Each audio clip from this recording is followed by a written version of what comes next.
తిరిగి BCN news కి స్వాగతం. పశ్చిమ గోదావరి జిల్లా నర్సాపురంలో ఉదయం నుంచి కురుస్తున్న భారీ వర్షానికి పట్టణంలోని రోడ్లన్నీ జలమయమయ్యాయి. వర్షానికి పట్టణంలోని main road, steamer road, Mogalthur road పూర్తిగా జలమయమయ్యాయి.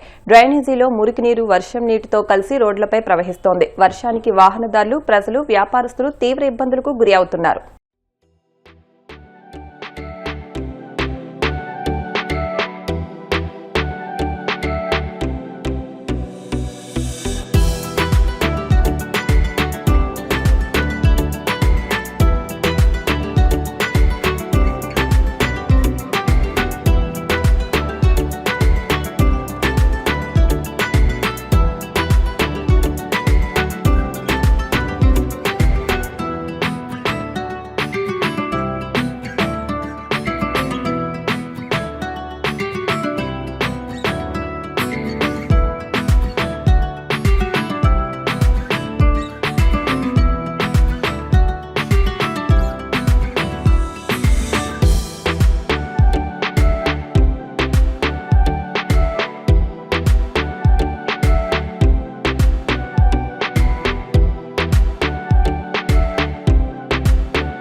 కడప నగరంలో వాతావరణంలో ఒక్కసారిగా మార్పులు చోటు చేసుకుని ఓ మోస్తారు వర్షం కురిసింది. ఉదయం కాస్త ఎండ కాచినా ఆ తర్వాత మేఘాలు కమ్ముకుని వర్షం కురిసింది.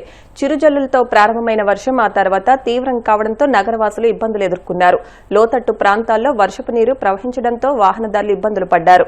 మురికి కాలువలో పూడికతీత పేరిట పెద్ద కాలువలపై కార్పొరేషన్ అధికారులు పైకప్పు తీసివేయడంతో వర్షపు నీరు, మురికి నీరు రోడ్డుపై ప్రవహిస్తోంది. మరికొన్ని చోట్ల వరద, మురికి నీరు ప్రవహిస్తుండటంతో స్థానికులు ఇబ్బందులు పడ్డారు.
రాష్ట్రంలో పలు జిల్లాల్లో భారీ వర్షాలు కురుస్తున్నాయి. ఈ క్రమంలో తిరుపతి నగరంలో ఎడతెరిపి లేకుండా కుండపోతుగా వర్షం పడుతోంది. తిరుపతి జిల్లా వ్యాప్తంగా తెల్లవారుజాము నుంచి వర్షం కురుస్తోంది. మరోవైపు నెల్లూరు జిల్లాలో కూడా వర్షం దంచుకొడుతుంది. వర్షాల కారణంగా రోడ్లన్నీ చెరువులను తలపిస్తున్నాయి. ఈ వర్షాల పట్ల ప్రజలు అప్రమత్తంగా ఉండాలని అధికారులు చెబుతున్నారు.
ఉమ్మడి నెల్లూరు జిల్లా, తిరుపతి జిల్లా వ్యాప్తంగా ఎడతెరిపి లేకుండా కురుస్తున్న వర్షాల నేపథ్యంలో ప్రజలందరూ అప్రమత్తంగా ఉండాలని గూడూరు డీఎస్పీ గీతాకుమారి సూచించారు. వచ్చే 2-3 రోజుల్లో భారీ వర్షాలు కురిసే అవకాశం ఉన్నందున ప్రతి ఒక్కరూ భద్రతాపరమైన జాగ్రత్తలు తప్పనిసరిగా పాటించాలన్నారు. పాడుబడిన భవనాలు, హోర్డింగ్ బోర్డులు, చెట్లు, విద్యుత్ తీగల దగ్గర ఉండవద్దని, వాగులు, వంకలు, చెరువులు, నదులు, లోతైన నీటి గుంటల వద్దకు వెళ్లవద్దని సూచించారు. అత్యవసర పరిస్థితుల్లో తక్షణ సహాయం కోసం డైల్ 1127ను వినియోగించుకోవాలన్నారు. మీ భద్రత, మీ కుటుంబ భద్రత కోసం పోలీసు సూచనలు తప్పక పాటించాలని డీఎస్పీ విజ్ఞప్తి చేశారు. దాదాపు 2-3 రోజుల నుంచి కంటిన్యూస్ గా వర్షాలు వస్తున్నాయి. ఇంకా దాదాపు 3-4 రోజులు కూడా ఇదే వర్షం కంటిన్యూస్ గా ఉంది. సో దయచేసి గూడూరు మరియు వాకాడు, వెంకటగిరి ప్రజలకు కూడా జాగ్రత్తలు తెలియజేయడం జరుగుతుంది. ఈ జాగ్రత్తలు కూడా press like print and electronic media ద్వారా మీ అందరికీ జాగ్రత్తలు చెప్తున్నాం.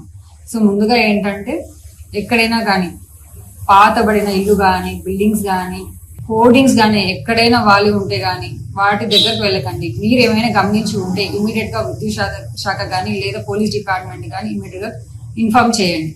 మనకి చాలా చోట్ల కాజ్వేస్ ఉన్నాయి, లైక్ పంబలేరు రివర్ దగ్గర అక్కడ ఉంది, అక్కడ ఓవర్ఫ్లో అయిపోతుంది వాటర్ కూడా. సో మేమేం చేసామంటే అక్కడ ట్రాఫిక్ వెళ్లకుండా డైవర్ట్ చేసాము. మనకి గూడూరు 2 టౌన్ లిమిట్స్ లో రైల్వే అండర్ పాస్ ఉంది, అక్కడ కూడా దాదాపు 2 నుంచి 3 అడుగులు వాటర్ ఉన్నాయి, చిన్న చిన్న వెహికల్స్ వెళ్ళలేకపోతుంది. సో అక్కడ కూడా ట్రాఫిక్ డైవర్ట్ చేసాం. సో పాత పద్ధతిలో ఏముందో అదే ద్వారా వెహికల్స్ రావాలని మీకు కొంచెం ఇన్ఫర్మేషన్ ఇస్తున్నాం. వాకాడు లిమిట్స్ లో ఏంటంటే ముఖ్యంగా మనకి చిట్టమూరు, ఈ కోటా లిమిట్స్, స్వర్ణముఖి రివర్ ఏవైతే పైన వదులుతారో వాటి వల్ల ఎక్కువ ఓవర్ఫ్లో అయ్యే ఛాన్సెస్ ఉన్నాయి. ఈ వార్తలు మీరు గమనించుకుంటూ దయచేసి బయటికి రావడం మాక్సిమం తగ్గించుకోండి. ఏదైనా అత్యవసరంగా లేదంటే ఎమర్జెన్సీ మెడికల్ అలా సర్వీసెస్ ఉంటే తప్ప బయటికి రాకండి.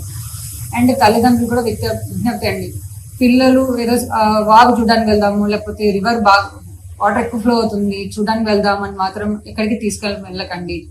తర్వాత మీ ఇంటి ముందర కానీ పక్కన కానీ డ్రైనేజెస్ కూడా ఓవర్ఫ్లో అవుతుంటాయి. ఈవెన్ మ్యాన్ హౌస్ కూడా ఓపెన్ చేసి ఉంటారు. సో దయచేసి అవి గమనించుకొని 2 వీలర్స్ కానీ 4 వీలర్స్ కానీ డ్రైవ్ చేసేటప్పుడు జాగ్రత్తగా ఉండండి అని చెప్పి. అండ్ ఎస్పెషల్లీ ఇవాళ స్కూల్ కి సెలవు ఇచ్చున్నారు, కానీ రేపు ఎల్లుండికి ఏదైనా స్కూల్ మళ్ళీ స్టార్ట్ అయితే మాత్రం మీరు మీ పిల్లల్ని జాగ్రత్తగా స్కూల్లో దింపండి. తర్వాత వర్షం తగ్గిన తర్వాత మళ్ళీ మీరు స్కూల్ పిల్లల్ని ఇంటికి తీసుకొని వచ్చుకోండి.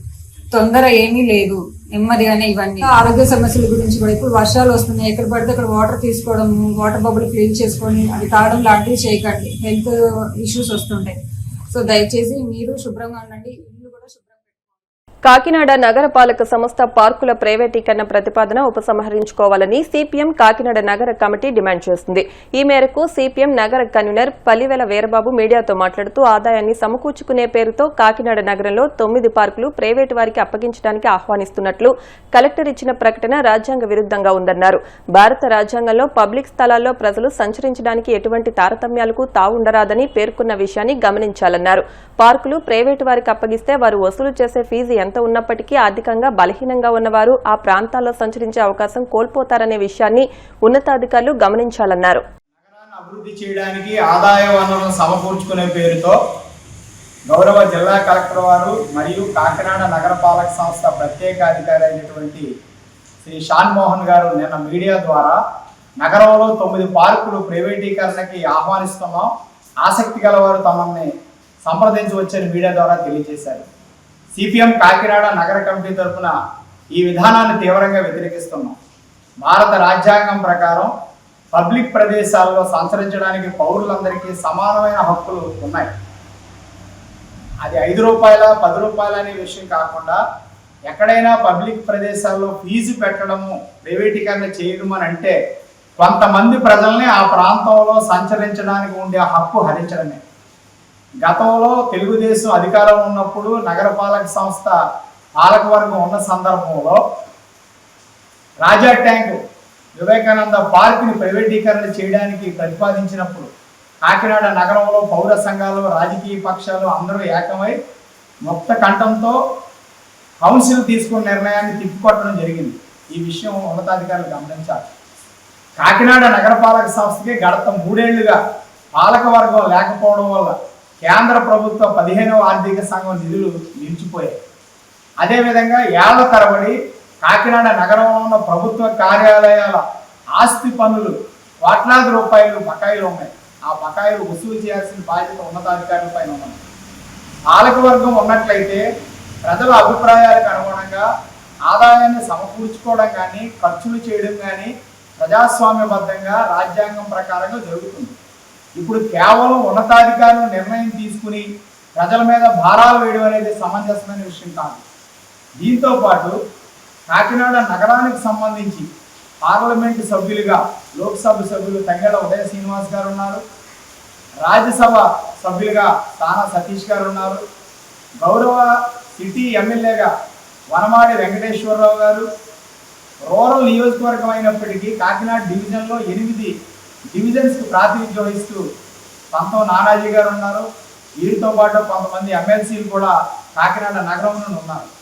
కాబట్టి కేంద్ర రాష్ట్ర ప్రభుత్వాల నుంచి కాకినాడ నగరాన్ని అభివృద్ధి చేయడానికి కావాల్సిన నిధులు రాబట్టడానికి ఎంపీలు, ఎమ్మెల్యేలు, ఎమ్మెల్సీలు చొరవ చూపి కృషి చేయాలని సిపిఎం తరఫున వారికి విజ్ఞప్తి చేస్తాము. ఇప్పటికే కాకినాడ నగరంలో ఉపాధి లేక ఆదాయాలు సరిపోక అనేక మంది సామాన్య కుటుంబాలు ఇబ్బందులు పడతా ఉంటే ఇంటి పన్నులు పెంచడానికి మార్గాలు వెతుకుతున్నామని, ఖాళీ స్థలాలకి పన్నులు పెంచడమో లేదా దానిపైన తగు చర్యలు తీసుకోవడమో చేయడం, ఇటువంటి నిర్ణయాలన్నీ కూడా పాలకవర్గం లేకుండా, ప్రజల యొక్క అభిప్రాయం తీసుకోకుండా, ప్రజాప్రతినిధుల అభిప్రాయం ప్రతిబింబించకుండా ఉన్నతాధికారులే నిర్ణయం తీసుకోవడం అనేది ప్రజాస్వామ్యానికి విరుద్ధం.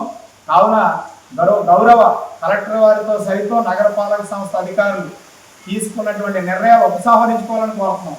పార్కుల ప్రైవేటీకరణ విధానాన్ని విరమించుకోవాలని సిపిఎం నగర కమిటీగా డిమాండ్ చేస్తున్నాం. లేని పక్షంలో నగరంలో ఉన్నటువంటి పౌర సంఘాలు, ప్రజా సంఘాలు, రాజకీయ పార్టీలన్నింటినీ సమీకృతం చేసి ఈ విధానాలకు వ్యతిరేకంగా ఉద్యమాన్ని నిర్వహిస్తామని సమయంగా తెలియజేస్తున్నాం. వార్తలు ముగించే ముందు ముఖ్య అంశాలు మరొకసారి. యుఏఈలో సీఎం చంద్రబాబు పర్యటన తొలి రోజు భారత రాయబారులు, పారిశ్రామికవేత్తలతో భేటీ. ఏపీలోని పెట్టుబడుల అవకాశాలను వివరించిన సీఎం.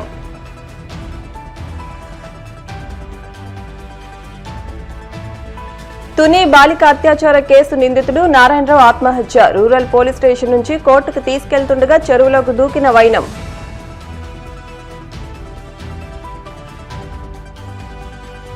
అధికార టీడీపీకి చెందిన వారు కాలకేయులుగా మారి మహిళలు, బాలికల ఉసురు పోసుకుంటున్నారు. వైసీపీ ఎమ్మెల్సీ వరదు కళ్యాణి ఆగ్రహం.